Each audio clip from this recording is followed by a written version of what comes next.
The Peter Schiff Show. Well, it's been over a week since I did my last podcast, and there's been a lot of economic news that has come out since my last podcast, and in fact, there's been so much of it that I don't even really think I want to cover it. Suffice it to say, it's almost all bad. Yet, despite the fact that we've had all this bad news about the U.S. economy, and despite the fact that the markets have been under pressure, we're back down near these mini Black Monday lows. The Dow is back down close to 16,000. The NASDAQ 4,500. Right, the Dow is off 11.5-ish, 12%, same as the S&P. The S&P is down about 13.5%, or the NASDAQ rather, down about 13.5% from its record high, which was back in July. But we're solidly in correction mode. Of course, the pressure on international markets has been even greater. Yet, despite that, or maybe because of that, the vast majority of economists, maybe 85, 90%, I'm not really sure, expect the Federal Reserve to raise interest rates by December. Now, I think the vast majority of those who are expecting a rate hike are expecting the Fed to wait until December, right? Not do it in October, which would really mean, last minute, right? Because the Fed doesn't say they're going to raise rates in December, right? What they've been saying is that they anticipate raising rates before the end of the year. Now, they've been saying that pretty much all year. And, we're running out of time, so they'd really be cutting it, down to the wire if it turns out that by the end of the year meant December.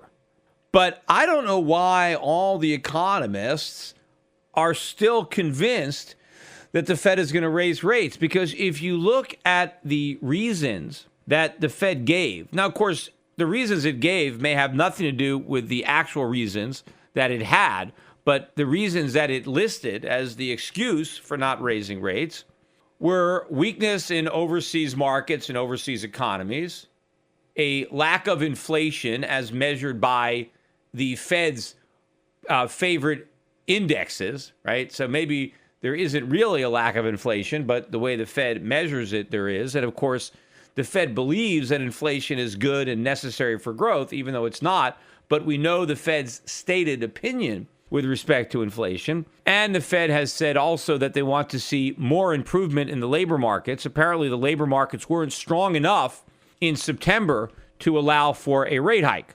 Well, if the labor market is probably less strong or weaker than it was in September, the global markets are certainly under more pressure now than they were when the Fed didn't raise rates. There is no sign that inflation, the way the Fed measures it, is going to be any higher in December than it was in September. So if all of the concerns are still there in December, why would the Fed move? If it did move in September, why would it move in December? And the answer is it wouldn't. But everybody still believes that they will, because Janet Yellen is still pretending. Janet Yellen is still saying we expect to raise rates by the end of the year. Why? Does Janet Yellen expect all these problems that she was so worried about in September to be gone by December? Does she really think these problems were going to be solved that quickly? And if she really thought they would be solved that quickly, why not just raise rates in September anyway? I mean, if the problems are no big deal, if they're going to go away so soon, why sweat it? Just raise rates. So none of it makes sense. Nobody wants to connect the obvious dots here. The irony couldn't be greater because, when Janet Yellen and the Fed, when they didn't raise rates, blamed their failure to do so on the weakness in the global economy, but then refused to rule out raising rates in October or December, that may have been the worst thing for the markets, because the Fed is saying the economy is really weak and we're going to kick it when it's down. Even though we think that there's all these problems, we still think we're going to raise interest rates. So initially, I thought the Fed was either going to do a dovish hike or a hawkish hold, at least hawkish in the sense that they were going to continue to pretend that they were going to raise rates. When the Fed initially refused to raise rates, it seemed like a dovish hold, which you would think would be the best scenario for foreign currencies or gold.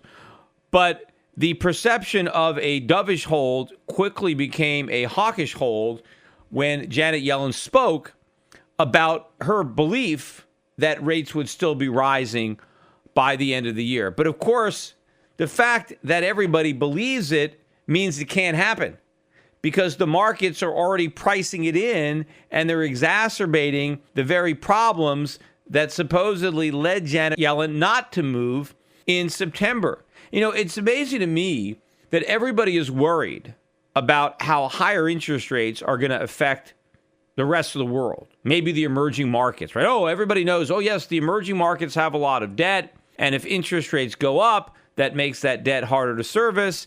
A lot of that debt is in U.S. dollars. The U.S. dollar is going to be more expensive to repay. And so everybody is worried about how higher interest rates will affect the global economy. Yet no one stops to consider how higher interest rates are going to affect the U.S. economy because we've got more debt than the rest of the world combined. We will really suffer from higher interest rates. But right now, interest rates are still at zero. So we're not suffering. The only countries that are suffering are the other countries because it's all about perception. See, everybody assumes that the U.S. can handle higher interest rates, and they assume that other countries can't. So the other countries are feeling the sting of higher interest rates, but America is not because interest rates have not actually risen. Now, if they did go up, then people would see that the U.S. can't handle it. But because the Fed keeps them at zero, everybody assumes that we can handle higher interest rates. And why do they assume that? Well, because the Fed says that they're going to raise rates. And after all, the Fed would not be saying they were going to raise rates if they didn't have confidence that the U.S. economy can handle it, unless, of course, they're lying, which nobody wants to bother to consider the possibility that this is all a show, that the Fed is trying to talk up the economy, get people to have confidence in the U.S. economy by talking about how anxious she is to raise rates, knowing that people would come to the false conclusion that, well, the Fed wouldn't be saying this unless they knew the economy could handle higher rates, unless they knew it couldn't, yet wanted to send the opposite message, didn't want people to perceive the predicament. And again, if you haven't already seen my YouTube video, which I did post a couple days ago of my Jackson Hole speech, it's about a 20-minute video, check that out because I really get into this topic in more detail on that video. But what I really wanted to discuss on today's podcast was two individuals who were in the news, Donald Trump and Carl Icahn. Donald Trump was on 60 Minutes over the weekend, and Carl Icahn released his own video, which is only about 14 minutes, called Danger Ahead. And so I want to talk about both of these individuals who are now in the news for these appearances, whether it's on 60 Minutes or a self-produced video. First, I want to talk about Donald Trump.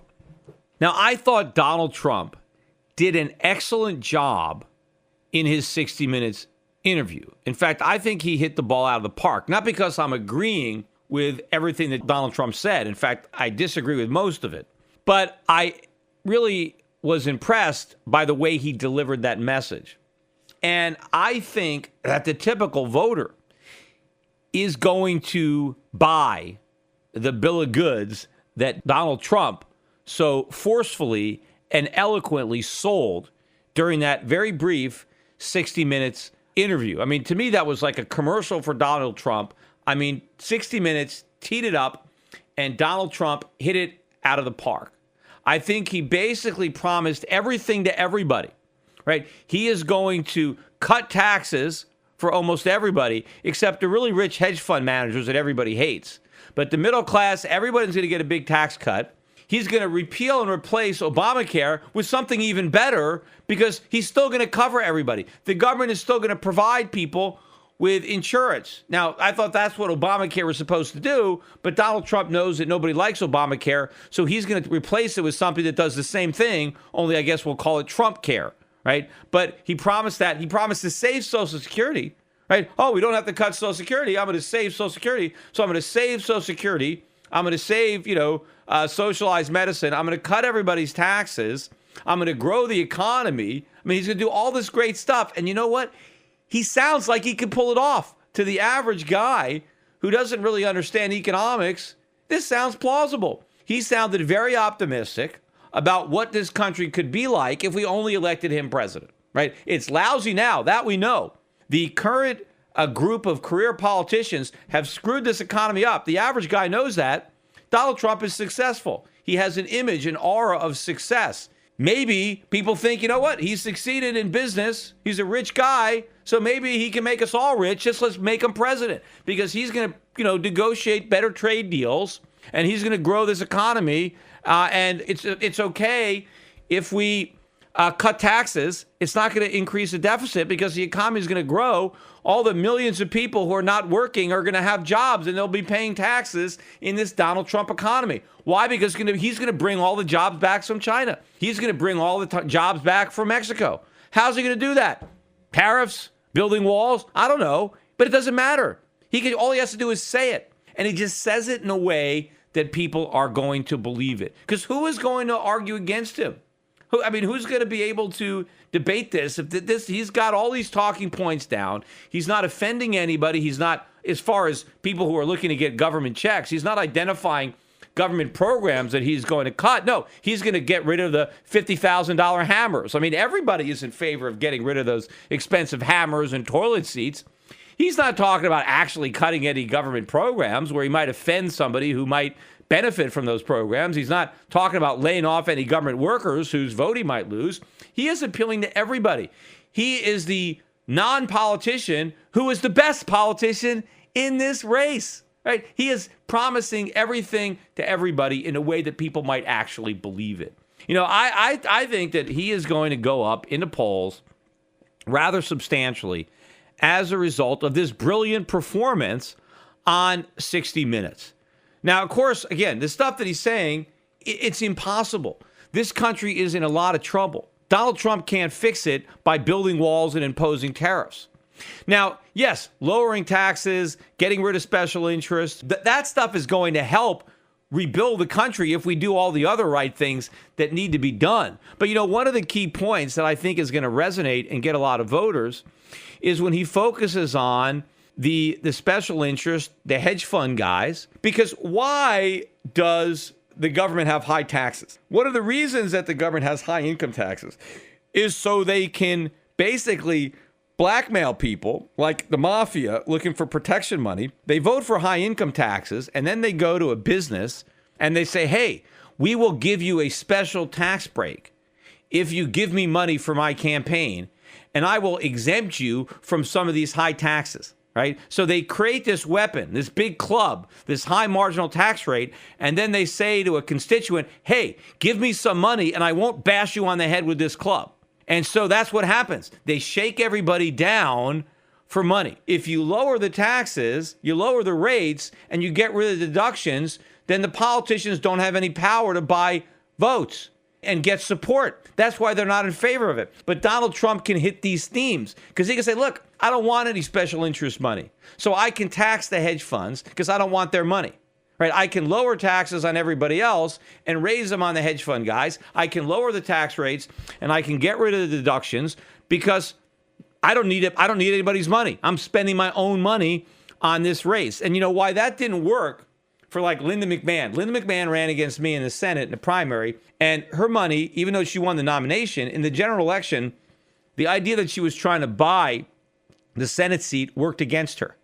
I don't think it's going to work against Donald Trump. He's running a much better campaign as far as public perception. And I think the messenger is better. He's a better messenger than Linda McMahon was. And I don't think voters are going to hold it against him that he's spending his own money on this race. In fact, I think it's going to work for him, whereas with Linda McMahon, it worked against him. And remember, he's not going to have to finance the presidential race. He's going to get all kinds of money from the Republican Party if he's the nominee. He just has to finance his way through the primary. And it's not going to cost him that much money because he is getting so much free publicity from the networks and the media that want to cover him because people want to watch him. People are interested. He's the only candidate that people want to hear. And again, part of the reason for that is because things are so screwed up. He's all people have. It's like, everything's a mess. It doesn't matter what the career politicians say or what the pundits on TV say or the Federal Reserve or Obama. The average guy who is drawn to Trump knows the economy is a mess, knows it's headed in the wrong direction, and he doesn't think anything is going to change if we elect a run-of-the-mill Democrat or Republican. And in fact, I'm sure the Republicans are extremely frustrated. And so he's like, something different, something that they can hang on to, even if it's pie in the sky, even if it's not going to work. It's better than something you know is not going to work. Let's take a chance. How bad can it be? Can't be any worse, right? That's kind of the mentality. And I think on the left, you've got the same thing going with Bernie Sanders.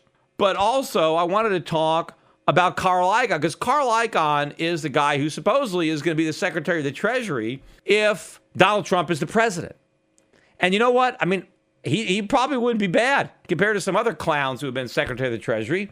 Carl Icahn, probably not bad. But I want to talk about Carl Icahn because he just came out with this new video, which I would encourage people to watch. It's called Danger Ahead. And, you know, the first part of it is really like a commercial for Donald Trump. So that's more free publicity for Donald Trump in this Danger Ahead video. And he hits a lot of Donald Trump's talking points about carried interest, about inversions, about high corporate taxes. I mean, a lot of this stuff is good, but it's not the real root of the problem. It's the second half of the video that really should have been at the beginning, which is the problems in the bubbles that Icahn correctly perceives. And more important than understanding there's a stock market bubble and a real estate bubble and an art bubble, he blames the Fed, correctly blames the Federal Reserve for supplying the air to inflate those bubbles.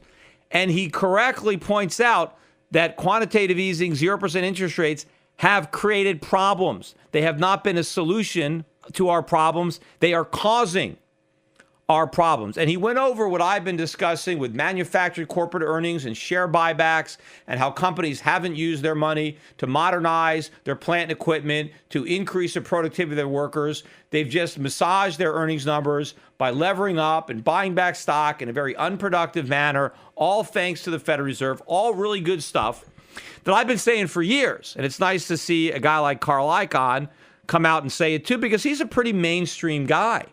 You know, as far as billionaires go, he's, mainstream. And now he's coming to these conclusions. And, he mentioned that he's been very worried about these problems for the last 6 months. And, of course, I've been worried about him for a lot longer than that. And I've been warning about him for a lot longer than that. But it's nice that he's finally figuring this out, right? That the Fed has created a huge problem. In fact, in his video, he uses an analogy that I've used. And I didn't make it up either. So it's not like, he's stealing it from me because I stole it from somebody. I don't know who. But he used the analogy of everybody having a party on a bus, and the bus is going over the edge of a cliff, and the bus is being pushed by Janet Yellen. But everybody on Wall Street is in this party bus having a great time, and no one wants the party to end, and no one bothers to notice that the bus is about to go off a cliff at the hands of Janet Yellen. So he knows this. And in fact, he accurately went back and blamed the financial crisis on the Fed, on the low interest rates policy from Alan Greenspan. And he's curious as to what the payback is going to be for the even lower interest rates of Bernanke and now Janet Yellen. Now, one of the reasons he said he made the video, right, is he said that he was sorry that nobody made a similar video in 2007, that nobody warned about the problems in 2007. And so he wanted to make sure and warn about them now. I'm like, hello, hey, Carl, hey, over here, right?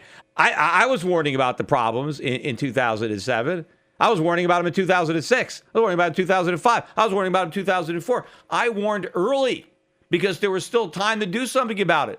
By 2007, it was too late to do anything, just like Carl Icahn's warning is too little too late. Even if you believe what he's saying, there's nothing they can do about it now, right? Nothing the Fed can do about it now. I mean, it's over, right? It's too late to fix this problem. Now, yes, we can raise interest rates and let the financial crisis happen and let it happen worse than 2008, but nobody is going to do that. What I regret is I gave the warning that Carl Icahn is giving now. Only I sounded the alarm louder more often and earlier. But what I regret is not that I didn't do it, but that nobody cared. Nobody took me seriously. Worse, everybody laughed at me. That's what happened. And you know what? They're probably going to do the same thing about Carl Icahn. I'll just dismiss his warning. They'll come up with all reasons that they should ignore him. just like they ignored me. Now, another point that he made, and I want to just correct him because I think he used the wrong analogy, but he compared 0% interest rates to medicine. He said, the Federal Reserve has given us this medicine, and we've been on this medicine, and we really don't know what's going to happen until, they take the medicine away, right? And then we could actually be a lot sicker now without this medicine. But it's not medicine. See, medicine has a positive connotation, right? Medicine is going to heal you. Medicine is a good thing. I'm sick, give me some medicine. It'll make me better. The Fed has not been medicating the economy. It has been drugging the economy.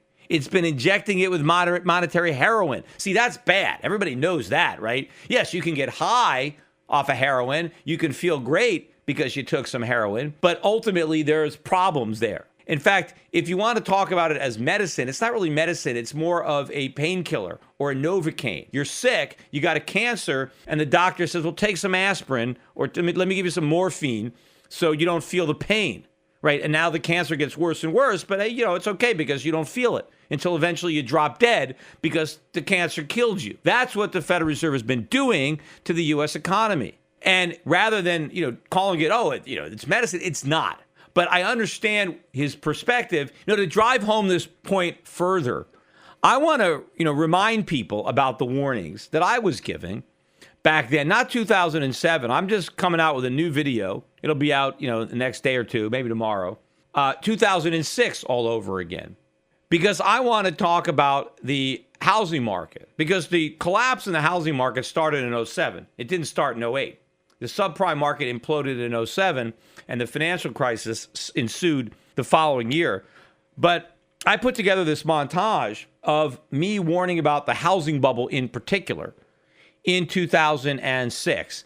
And I actually got this montage because it already existed. It's at the end of the Janet Yellen Exposed video. But that's a 40-minute video, and I think a lot of people may not have watched it till the very end. They might have watched the first 20, 25 minutes if they watched that much, and so they never made it to this montage. So I wanted to do the montage again, but the real catalyst was Scott Nations, because when I was on with CNBC with Scott Nations, and Scott Nations was saying, but Peter, how could you be right and everybody else be wrong? I wanted to show another example to Scott Nations or anybody else exactly how a guy like me can be right and everybody else could be wrong. Or a guy like Carl Icahn. In this case, Carl Icahn is pretty right. I think he's actually sugarcoating it. I think it's a lot worse than he thinks. But you know what? He's right. At least he's figuring out that there's a problem. Maybe he figured it out late, but he figured it out. Most of the other people in the mainstream haven't figured it out at all. They're still in denial. Just like they were in denial about the housing bubble in 2006 or 2007. And no matter what I said, no matter how much I tried to convince people, no matter how good the evidence that I showed was, no matter how compelling my case was. And of course, in hindsight, you could look back. Of course, Schiff was right about that. That's exactly what was happening. But when I was saying it real time, and it should have been obvious, it wasn't. And so a lot of the things that Carl Icahn is saying should be obvious, and they're not. And a lot of the problems that Donald Trump is pointing out are real problems. He doesn't have real solutions, but at least he knows what the problems are. Now, my hope would be if he actually got elected president, he would figure out the real solutions and abandon all the ones that he's using to get votes and would actually do what needs to be done to fix this economy. Because you know what? He just might do it. He just might do it. There's so much factually incorrect information and underreporting by legacy media today. Shouldn't there be truth in media? Well, there is. Truth in Media. Recently, a novel thought is now a reality with truthinmedia.com. Led by award-winning journalist Ben Swan, truthinmedia.com is the source for uninfluenced, reliable, fearless news, where journalists pursue real questions, not conspiracies. Make truthinmedia.com your default browser's homepage today and get breaking news and commentary that speaks the truth to power. It's also where you can tune into the Peter Schiff Show every week. Visit truthinmedia.com today. That's truthinmedia.com. Access to Truth in Media RSS feed by visiting truthinmedia.com/feed. Attention listeners, I have an urgent message for you. We're in the middle of a war. The global conflict is destroying the lives of millions without a single bomb being dropped. It's called the International Currency War, and your bank account has been drafted to fight. The victims in this conflict are our currencies, the dollar, the euro, the yen, the pound. They are all heading to zero as irresponsible central banks compete to see who can print the most the fastest. But there's one form of money politicians and central banks can't destroy: gold. Today, it's more important than ever to understand the value of gold in your portfolio and to keep a close eye on major market developments. Subscribe to my monthly videocast and you'll be the first to hear my latest analysis on gold investing and the currency wars. Visit goldvideocast.com right now to subscribe for free. I call the dot-com bust, then the housing bust, and I advise clients to diversify into foreign equities and hard assets while the rest of Wall Street laughed at me. Now I want to keep you up to date on the next crisis that is brewing. My Gold Videocast also includes personal interviews I've conducted with other contrarian investors like Jim Rickards and Axel Merck. Gold has gone up 256% since 2003, but it has a lot further to go. Don't miss the rally. You can prosper during this time of currency wars, but only if you stay educated. Get a free subscription to my Gold Videocast at goldvideocast.com. That's goldvideocast.com.